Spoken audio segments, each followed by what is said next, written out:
Well, world just ended. And now you find yourself in a great wasteland with only your board games to keep you company. Will they be your salvation? Or will they get you lost in the shuffle?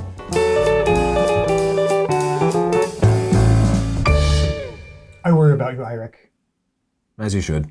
Yes. This topic, the topic that we're going to discuss, is all about board games that you would have, need, or how they would factor into the apocalypse. And this was your idea.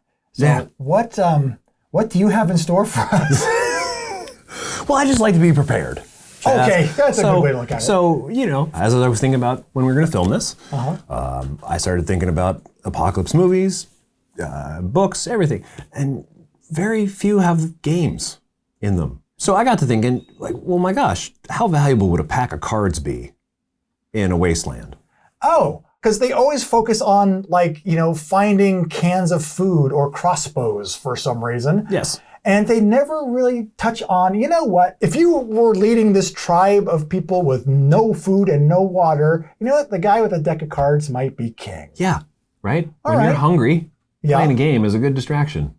That's true. They're making games, VR games now, which help better with pain. Okay. Right? They have shown that games can help with depression. Mm-hmm. So, clearly in an apocalypse, I think depression is going to be something you're going to be dealing with. Most likely, yes. I don't get Netflix anymore, and I can't buy Milky Way. Not alone. So, no. Wasn't the story that we were told about how during some sort of very difficult period when food was scarce, people would play a game every other day? Today's the day that we eat. Tomorrow's the day we just play games to get our mind off of it. Yes. I heard that story too. I'm trying to remember. It was during World War II, but I don't remember exactly where. But it makes sense to me. And I think for most people, that's part of why we like to play games. It gives us this immersive experience that takes us out of our own heads and something else to focus on, but very structured. Okay. And so again, all this research showing that if you can immerse yourself in something, whether that's a creative activity, which I consider games to be, something that gets you drawn in, takes your mind off of whatever it is that's bothering you. Sure. Right? It's that which you focus on expands. So if you're thinking about being lonely in the apocalypse, then that's what you're going to worry about.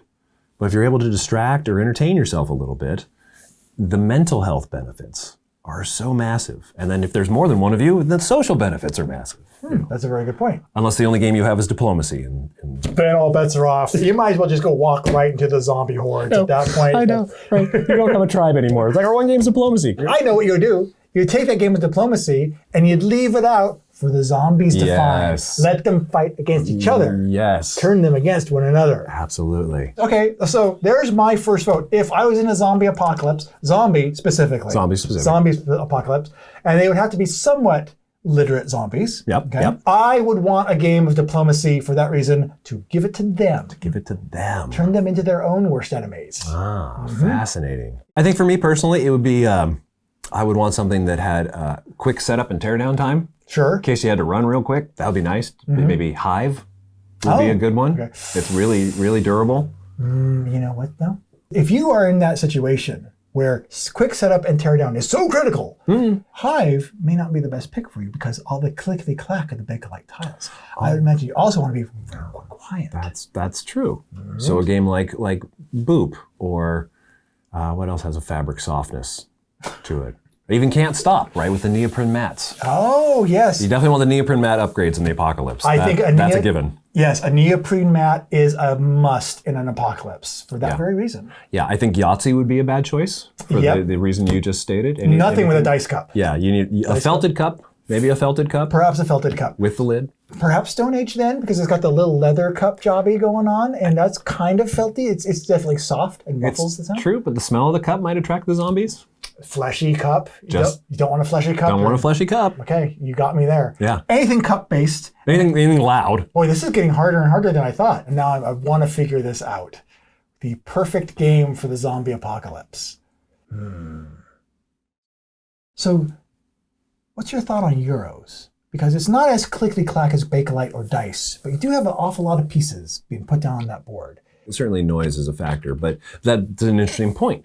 You would not want all the upgraded Kickstarter pieces. You do not want the metal coins. You want the cardboard punch-outs. Very Where is my base model for this? So downgrading your components is important in the apocalypse. Keep that in mind too. Downgrade Not only money saving in the apocalypse, but life saving. Life saving. Life saving. More important than money, turns out. A lot of stuff in the apocalypse is going to be way more important than money. Yes. Gold bars, who cares? They're heavy. Yeah, but a set of casino dice? Hey, come join us. Absolutely. Absolutely. Okay, so let's see here. I'm looking through my game shelves and I'm finding out that if I was in a zombie apocalypse, I would be dead very quickly. I would be someone's lunch immediately. Yeah, I'd almost say that nyctophobia would be a good one. Fear of the dark, because it's done completely in silence, except that the majority of players have to be blindfolded. Yeah. Which in an zombie apocalypse, I'm not comfortable obscuring my view for an hour and a half while I play a game. I think that is a critical misstep in terms of survival in a zombie apocalypse, letting yourself be blindfolded for extended periods of time. Yeah. Now, let's say it's a non-zombie flavor of apocalypse. Okay. And say it's just like meteor strike or earthquakes or what have you. Sure. Something where there's not an antagonist hunting you. Right.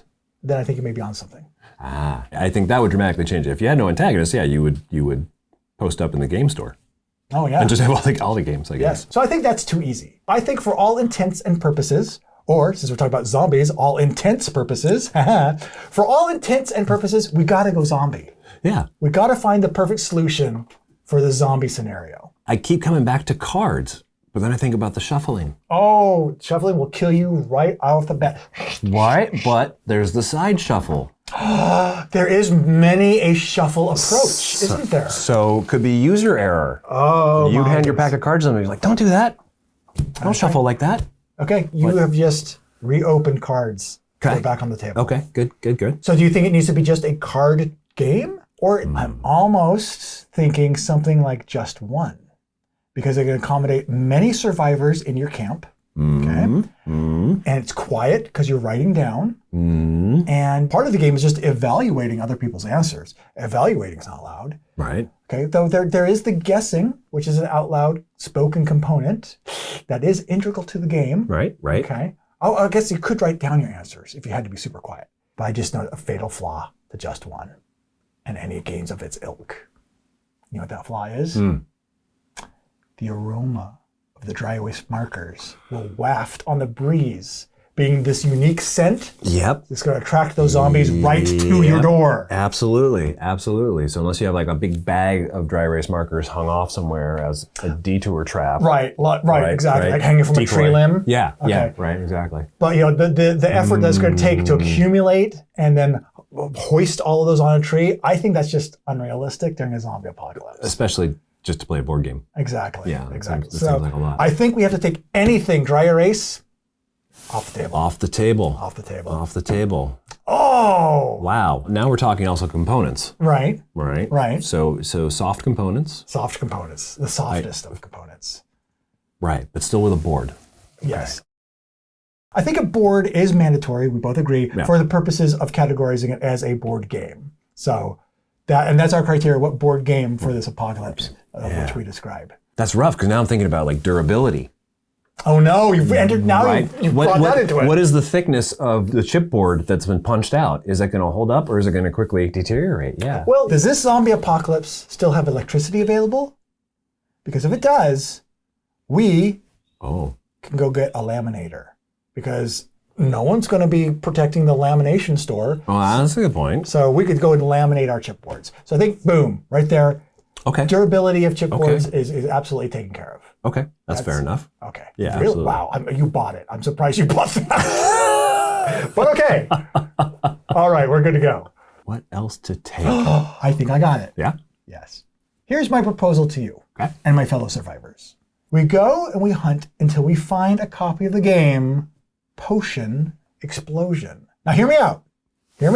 Potion Explosion may not be the most durable because you got that little cardboard stand that the marbles roll out of, and that's going to deteriorate, and you can't laminate that. But I tricked you. There's a solution. The newest edition of Potion Explosion has a plastic little marble tray.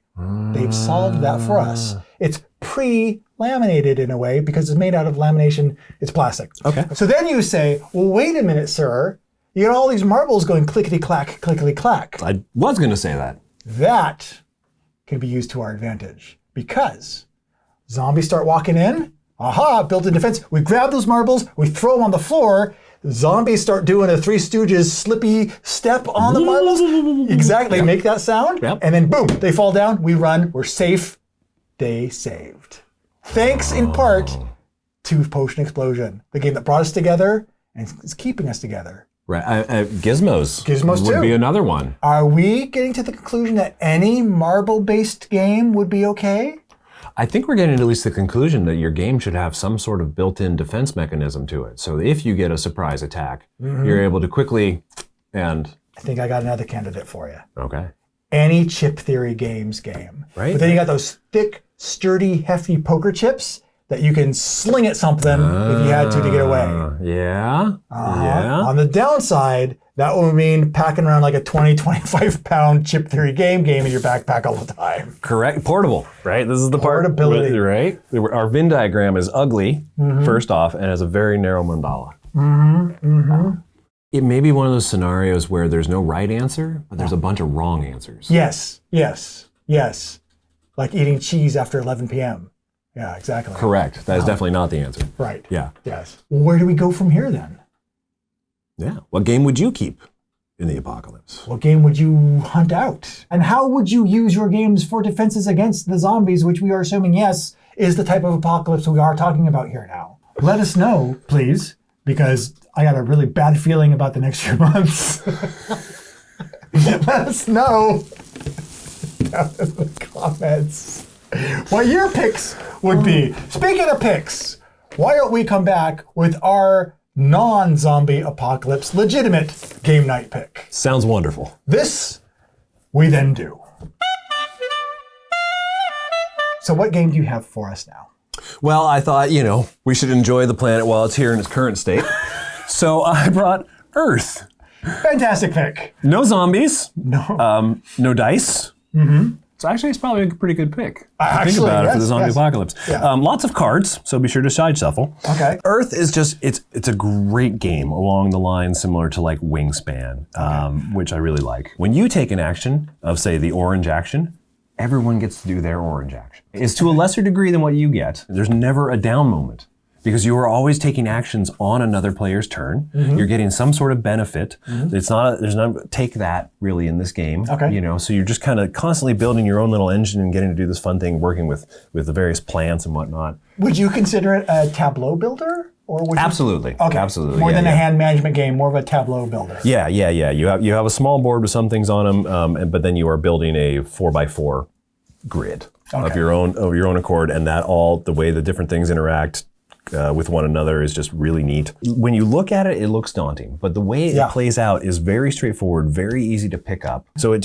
really kind of lends itself to learning the game as it plays, which is another feature I really like about it. So while Earth might seem daunting at first, you would definitely suggest it for someone who wants that kind of actually surprisingly relaxed pace tableau builder type of game? Yeah, absolutely, and especially for groups. I actually think that's an excellent pick, because not alone just for the viewers, but actually for myself, because I am one of those people that was a little intimidated from the layout and the number of cards and everything that I saw in that. I thought, oh my gosh, this is going to be overwhelming. You've sold me on Earth. Fantastic. So, yeah. Well, maybe I'll even teach it to you one day. Oh, that would be fantastic.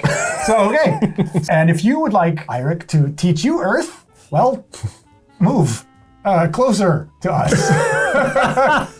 But you've opened my mind. Hopefully so. Well, if nothing else, welcome to Earth. Thank you very much. And welcome to the end, actually, of this episode. But hopefully, we'll be welcoming you to another episode real soon.